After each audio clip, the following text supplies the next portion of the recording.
हिंदुत्ववादियों का राज है, हिंदुओं का नहीं।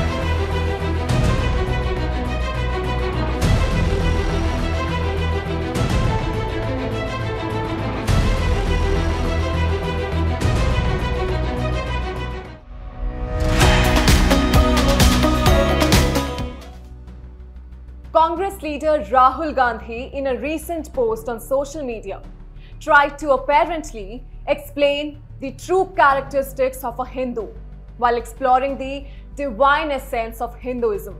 It seems that the ongoing election rallies have pushed Rahul Gandhi into this newfound spiritualism, wherein through social media, he's talking about love, connection, and immense happiness, and comparing life with the ocean. In his post, he very precisely highlights that a true Hindu is about exploring the frightening depths and accepting the changes which come with it. However, his opinion piece did not go down well with the Bharatiya Janata Party.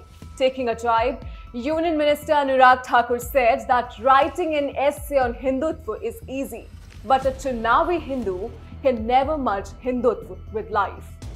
Without naming Rahul Gandhi, Anurag Thakur said, those whose life and politics have been based on insulting Hindus are today preaching Hinduism.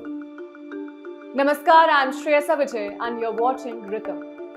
हिंदुत्ववादियों का राज है, हिंदुओं का नहीं। सही है ना?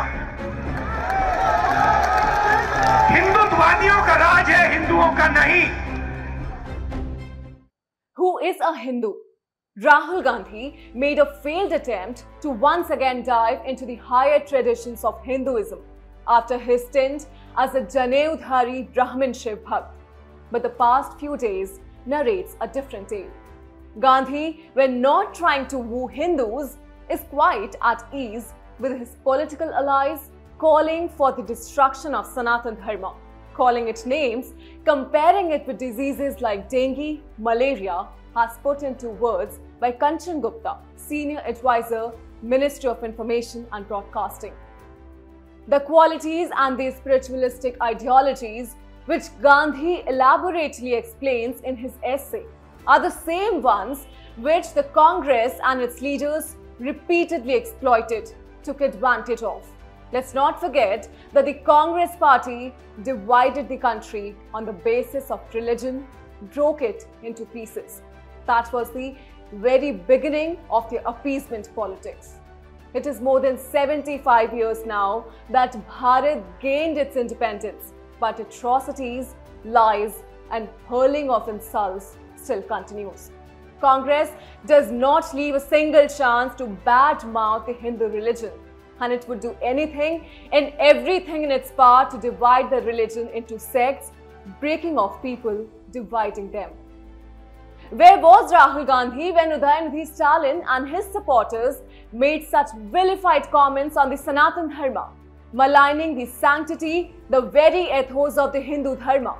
Where was this great acknowledgement of the Hindu Dharma when his own allies were tarnishing the religion, the faith of millions of Hindus? Why didn't he come forward and raise his voice for those helpless sculptors whose Ganesh idols were vandalized in Tamil Nadu? The Hindi idiom, "Angrez chale gaye, par inhe chhod gaye," seems very appropriate when it comes to Congress. You see, they have learnt the divide and rule policy very well from the Britishers. Congress has remained distant and silent whenever there have been attacks on Hinduism. The party would rather see its people suffering, living in poverty, in ignorance, rather than flourish. The duality and hypocrisy of Congress is evident in all their actions.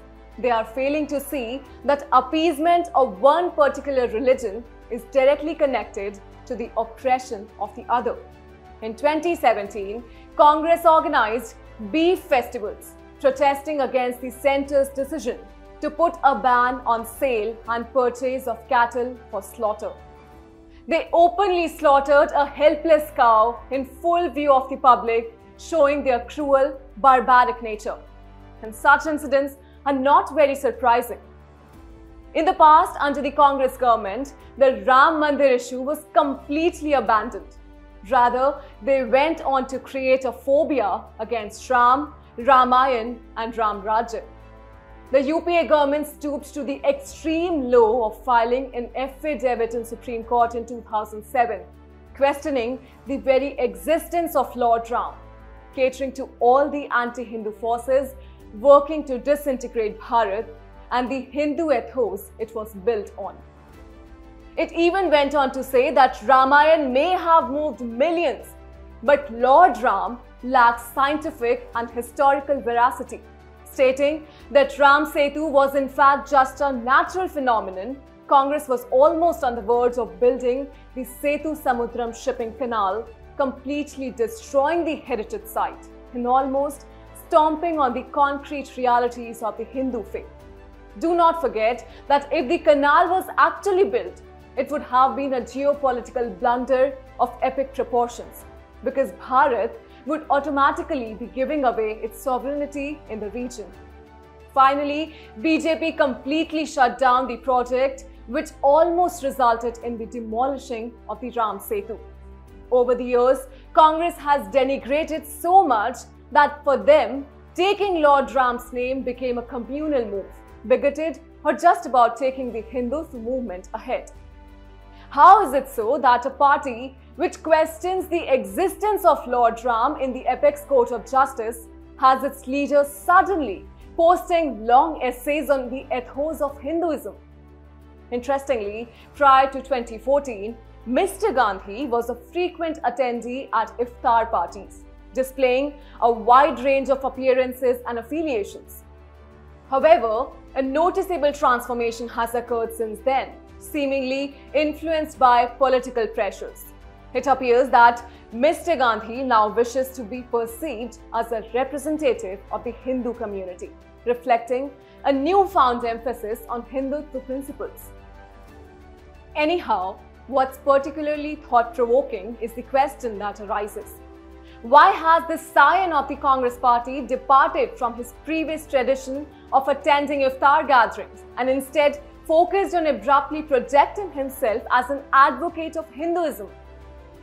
In hindsight, after 9 years of belittling defeat and repeated public humiliations, Congress is now trying hands at damage control, perhaps carrying a four-wheel trolley on head, attempting to wear a dhoti, and posting essays on the true meaning of Hindutva on social media will finally get the deed done. But isn't it a little too soon? Will a single post suffice for trying to amend a long line of wrong decisions? Or is it so that the accepting, humble Hindu has finally understood that it is she who will be the harbinger of the epochal change which Gandhi touts for?